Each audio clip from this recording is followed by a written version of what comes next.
If you filed for a higher level review or an HLR, you know that the informal conference is your one shot to talk to a senior decision review officer, DRO, and explain why the last person who looked at your file, they got it wrong.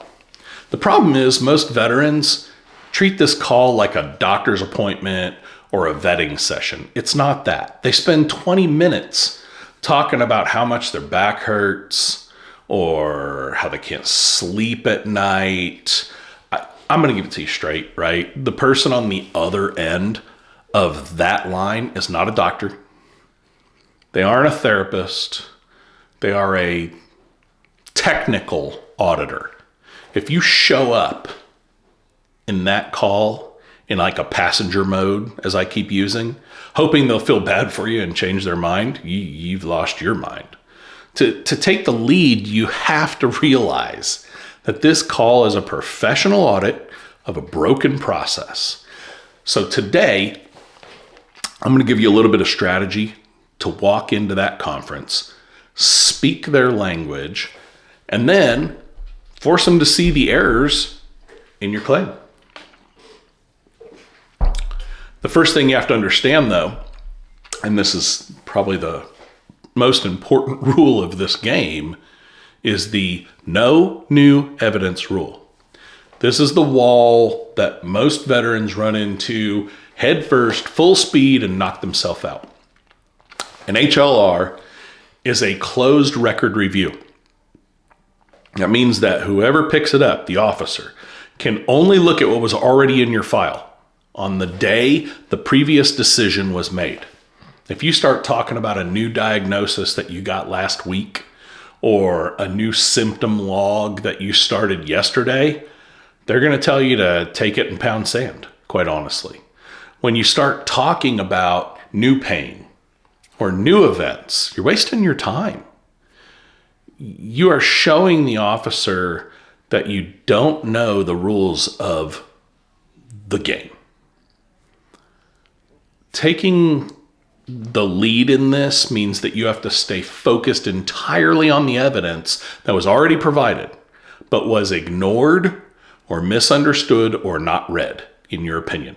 Here's the reality of how these auditors or officers work. They're senior raters. Their job is to find cues, clear and unmistakable errors, CUE. And they have to identify failures in duty to assist, right? They're judged on accuracy.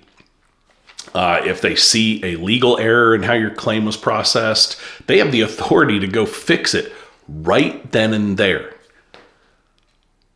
But you own the responsibility to point them to the exact page and the exact line in that book that they need to go see. Strategy is simple. You need a 3-point technical audit sheet right in front of you.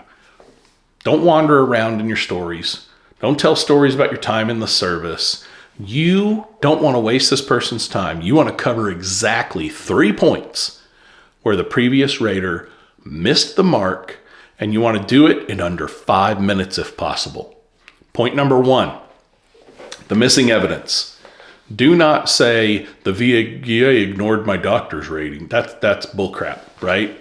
Instead, you have to say, hey, sir or ma'am, the rating decision dated January 12th states that there was no evidence of a current diagnosis. However, if you look at the private medical records from the clinic that were submitted on, November 5th, the diagnosis of chronic lumbar strain is clearly listed on page 4, paragraph 2.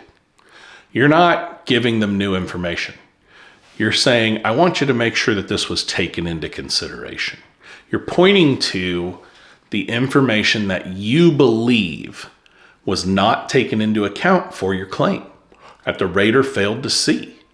When you cite specific dates and page numbers, you're actually showing that officer that you've done your work. You've done your homework. You're making it very easy for them and impossible for them to ignore any of those facts.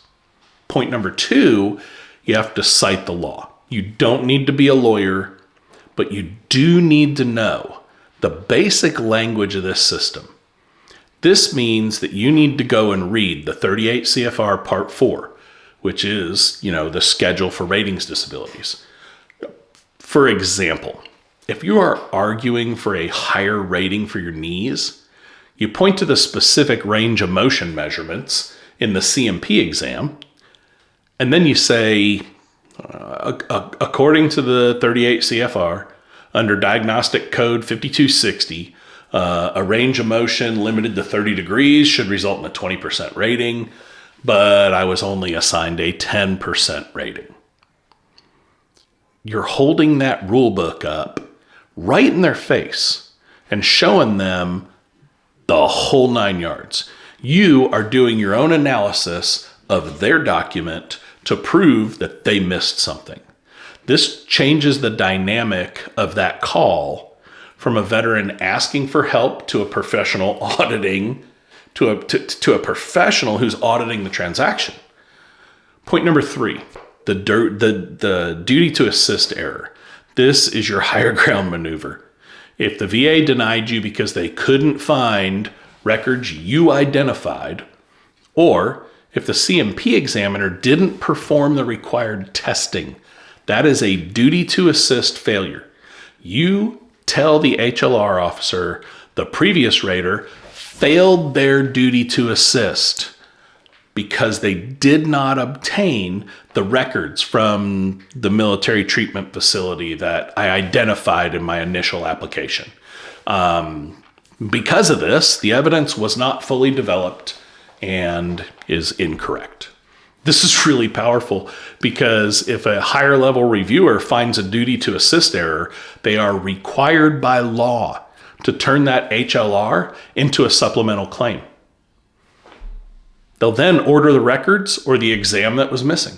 It keeps your original effective date alive while forcing the VA to do the work that they should have done, in the first place.